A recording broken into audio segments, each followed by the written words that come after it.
चीन की communist party से एमओयू किया उन्होंने।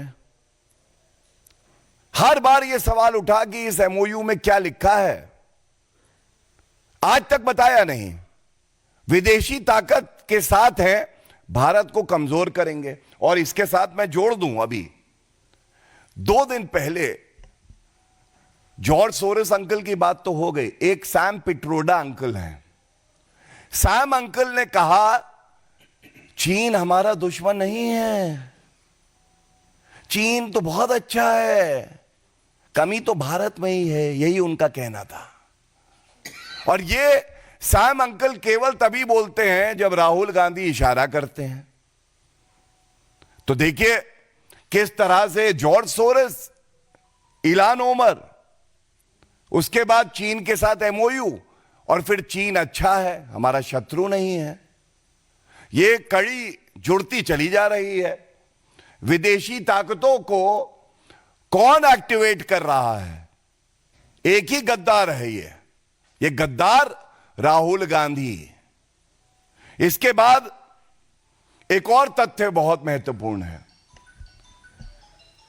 सोनिया गांधी जी ये एफडीएल-एपी, ये फेडरेशन जो थी उसकी को चेयरपर्सन थी। भारतीय जनता पार्टी ने इसी प्लेटफॉर्म से सवाल पूछे। हमने पूछा ये बताइए, जब वो को चेयरपर्सन थी एफडीएल-एपी की, तब रेजोल्यूशन पास हो रहे थे कि कश्मीर जो है वो इंडिपेंडेंट क्यों ना हो। हम अनुच्छेद 370 को संशोधित करते हैं, भारत की अखंडता को मजबूत करते हैं, और सोनिया गांधी जी देश से गद्दारी करके एक ऐसी मीटिंग को चेयर करती हैं जिसमें यह रेजोल्यूशन पास होता है कि कश्मीर को भारत से अलग हो जाना चाहिए। और हमने यहीं से सवाल पूछे, मैडम कृपया करके जानकारी दे दीजिए, क्या आप उस संस्था की अभी भी को चेयरपर्सन हैं? क्या कोई ऐसा रेजोल्यूशन पास हुआ था? कोई उत्तर मिला? नहीं मिला। अब कश्मीर की अगर बात हो तो देखिए, क्यों मैं कहता हूं कि सोनिया गांधी और राहुल गांधी देश के दुश्मन और देश से गद्दारी कर रहे हैं, क्योंकि जब अनुच्छेद 370 संशोधित हुआ तो यूनाइटेड नेशन सिक्योरिटी काउंसिल में पाकिस्तान ने भारत के खिलाफ एक प्रस्ताव रखा। उसका जो डॉजियर था उसकी तस्वीर यहां है। किसका वक्तव्य था उस डॉजियर पे? आपको मालूम है? पहले पृष्ठ पे राहुल गांधी का। राहुल गांधी का वक्तव्य भारत को मजबूत करने के लिए नहीं, बल्कि पाकिस्तान अपने केस को मजबूत करने के लिए इस्तेमाल कर रहा था। इसके बाद जब बात पाकिस्तान की हो रही है तो याद करिए, आज से कुछ साल पहले एक और अंकल हैं, अंकल मणिशंकर अय्यर। उन्होंने पाकिस्तान से मदद मांगी कि देखिए आप हमारी मदद करिए, मोदी जी को हराना है, राहुल भैया को लाना है, हमें आपकी आवश्यकता है। तो 3 बातें पाकिस्तान से जुड़ी हुई मैंने आपको बताई। सबके तार कहां जाते हैं? गांधी परिवार, राहुल गांधी नकली गांधी, और सोनिया गांधी नकली गांधी। अब इसके साथ एक बात और तथ्य बता दें। अभी कुछ दिन पहले deputy leader of opposition Gaurav Gogoi, इनकी धर्मपत्नी के तार आईएसआई से जुड़े हुए हैं, ये तथ्य सामने आए। बहुत ही जिम्मेदार पार्टी होने के नाते हमने एक बात पूछी। हमने कहा गौरव गोगोई जी, ये आपकी जिम्मेदारी है, कर्तव्य है, आप बाहर आइए, उत्तर दीजिए, क्या आपकी धर्मपत्नी के तार आईएसआई से जुड़े हैं, या कभी उन्होंने जो पाकिस्तान की इंटेलिजेंस एजेंसी है वहां पे एक बहुत वरिष्ठ उनके ऑफिसर थे, उनके साथ काम किया है? आज तक कोई उत्तर नहीं मिला है।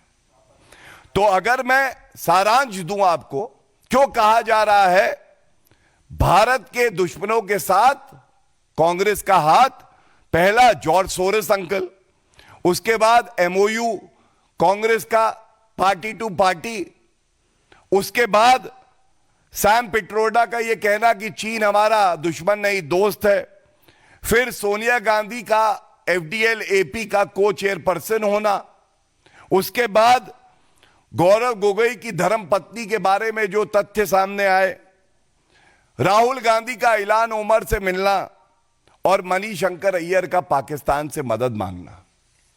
ये कुछ तथ्य मैंने रखे और आपको अचंभा भी नहीं होगा क्योंकि पूरा देश जान गया है कि राहुल गांधी गद्दार हैं। मोदी जी से नफरत करते करते वो कोई भी ऐसी गतिविधियों में लिप्त पाए जा सकते हैं।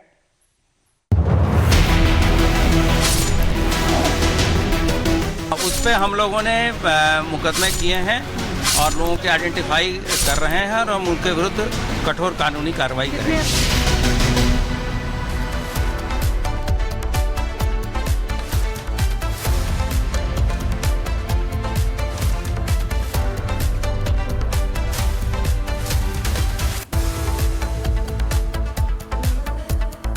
और चलिए, महाकुंभ में धोखा बाबा नहीं छोड़ेंगे, इस पर करेंगे विस्तार से बात। क्यों हम ये कह रहे हैं, महाकुंभ में किस तरीके के धोखे का जिक्र हम कर रहे हैं और क्यों कह रहे हैं कि सीएम योगी आदित्यनाथ बख्शने वाले नहीं हैं, छोड़ने वाले नहीं हैं, बताते हैं आपको।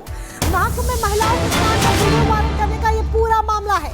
रिपब्लिक भारत से बोले यूपी के डीजीपी प्रशांत कुमार कि मामले पर संज्ञान लेकर 3 केस दर्ज किए गए हैं, आरोपियों की पहचान कर कार्रवाई की जाएगी, ऐसे सोशल मीडिया हैंडल्स को ब्लॉक करेंगे। दरअसल ये मामला तेजी के साथ तूल पकड़ता जा रहा है कि महाकुंभ में जब महिलाएं स्नान कर रही हैं तो उनके वीडियोस बनाकर सोशल मीडिया पर डाले गए। ये आपत्ति इस पर जताई गई, जिसके बाद विरोध हुआ और CM Yogi Adityanath action mode में आ गए हैं।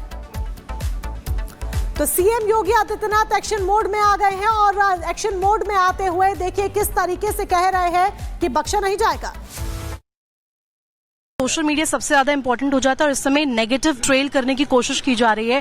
वहां पर खास तौर पर फीमेल पोर्नोग्राफी के जो मामले हम देख रहे हैं, फोटोग्राफ्स के माध्यम से जो लीगल है टर्म्स, उस तरफ से कैसी कार्रवाई की जा रही है? हाँ, हम लोगों ने इस चीज का संज्ञान लेके 3 अपराध पंजीकृत किए हैं और इसमें हम लोग जितने भी हमारे हैंडल्स हैं उसको पहले तो हम लोग ब्लॉक करवा रहे हैं और ऐसे लोगों को आइडेंटिफाई कर रहे हैं जिन्होंने इस तरह की चीजें अपलोड की है और उनके विरुद्ध हम कठोर कानूनी कार्रवाई अमल में लाएंगे।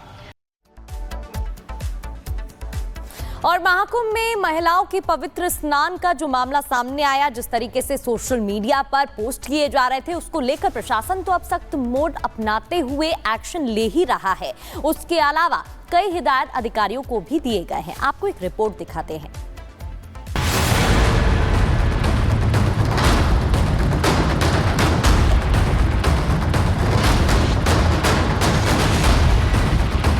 क्या महाकुंभ में स्नान करने पहुंची महिलाओं के अमर्यादित वीडियो बनाए गए?